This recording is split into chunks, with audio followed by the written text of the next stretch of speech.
അസ്സലാമു അലൈക്കും. ഈ പ്രാവശ്യം ഹജ്ജിന് പോകുന്നവർക്ക് കഴിഞ്ഞ പ്രാവശ്യത്തെ അപേക്ഷിച്ച് പുതിയ അപ്ഡേറ്റുകൾ വന്നിട്ടുണ്ട്. ഈ പ്രാവശ്യം കഴിഞ്ഞ പ്രാവശ്യത്തിൽ നിന്ന് വ്യത്യസ്തമായിട്ടാണ് വന്നിട്ടുള്ളത്. അതെന്തൊക്കെയാണ് നമുക്കൊന്ന് കണ്ടു നോക്കാം. മക്കയിലും മദീനയിലുമൊക്കെയുള്ള താമസ സ്ഥലങ്ങളിൽ പാചകം അനുവദിക്കുന്നതല്ല. അതുകൊണ്ട് തന്നെ പാത്രങ്ങളൊന്നും കെട്ടിവലിച്ച് നമ്മൾ കൊണ്ടുപോകാതിരിക്കണം. കത്തി, കയ്യിൽ, പ്ലേറ്റ്, കുടുക്കകൾ ഒന്നും വേണ്ട. ഫ്രൈയിങ് പാന്, ഇങ്ങനത്തെ കുക്കർ, ഇങ്ങനത്തെ ഒന്നും കൊണ്ടുപോകരുത്. അവിടെ അടുക്കള സൗകര്യങ്ങൾ ഉണ്ടായിരിക്കുന്നതല്ല. അതുപോലെ തന്നെ നമ്മൾ ആവശ്യമുള്ളതായ അരി, പൊടി, മസാലകൾ, തക്കാളി, ഉള്ളി, ഇങ്ങനെയുള്ള കുക്കിങ്ങിന് ആവശ്യമായ ഒന്നും കൊണ്ടുപോകരുത്.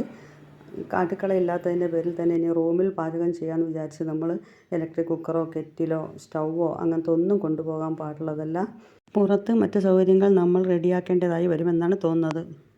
അതുപോലെ തന്നെ ഭക്ഷണ സാധനങ്ങളൊന്നും അവിടെ അനുവദിക്കുന്നതല്ല എന്നാണ് അറിയാൻ സാധിച്ചിട്ടുള്ളത്. കഴിഞ്ഞ വർഷങ്ങളിലെല്ലാം നമുക്ക് ആവശ്യത്തിന് ഭക്ഷണം പാകം ചെയ്ത് കഴിക്കാൻ പറ്റുമായിരുന്നു. അതിന് വേണ്ട സാധനങ്ങളെല്ലാം അത്യാവശ്യം ഹാജിമാർ കൊണ്ടുപോകാറുമുണ്ടായിരുന്നു. എന്നാൽ ഇതെല്ലാം ഇപ്രാവശ്യം എടുത്തു മാറ്റിയിട്ടുണ്ട്. എല്ലാവരും വളരെയധികം ശ്രദ്ധിക്കണം. പിന്നെ കഴിഞ്ഞ വർഷങ്ങളിലെല്ലാം മിനായിൽ താമസിക്കുന്നവർക്ക് ഇതുപോലുള്ള ചെറിയ ബെഡുകളായിരുന്നു നൽകിയിരുന്നത്. ഒരാൾക്ക് കഷ്ടിച്ച് കിടക്കാൻ മാത്രമേ സൗകര്യമുണ്ടായിരുന്നുള്ളൂ.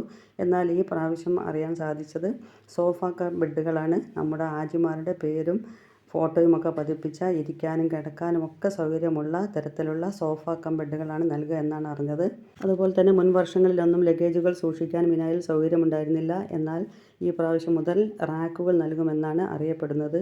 എന്നാലും നമ്മൾ കണ്ടമാനം ലഗേജുകൾ കെട്ടിവലിച്ച് പോകാതിരിക്കുന്നതാണ് നന്നാവുക. മുസ്ദലിഫയിൽ നിന്നും ഉള്ള മിനായിലേക്കും ജംറയിലേക്കും ഒക്കെയുള്ള നടത്തത്തിൽ ഇത് വലിയ ബുദ്ധിമുട്ടായിരിക്കും. അതുകൊണ്ട് ഹാജിമാർ ഇതെല്ലാം ശ്രദ്ധിച്ച് അനുസരിച്ച് ഫോളോ ചെയ്ത് പോകണം. ഹജ്ജും ഉംറയും നിർവഹിക്കുവാനുള്ള ആരോഗ്യവും ആയുസ്സിനെയും അള്ളാഹു എല്ലാവർക്കും നൽകട്ടെ എന്ന് പ്രാർത്ഥിക്കുന്നു. അസ്സലാമു അലൈക്കും.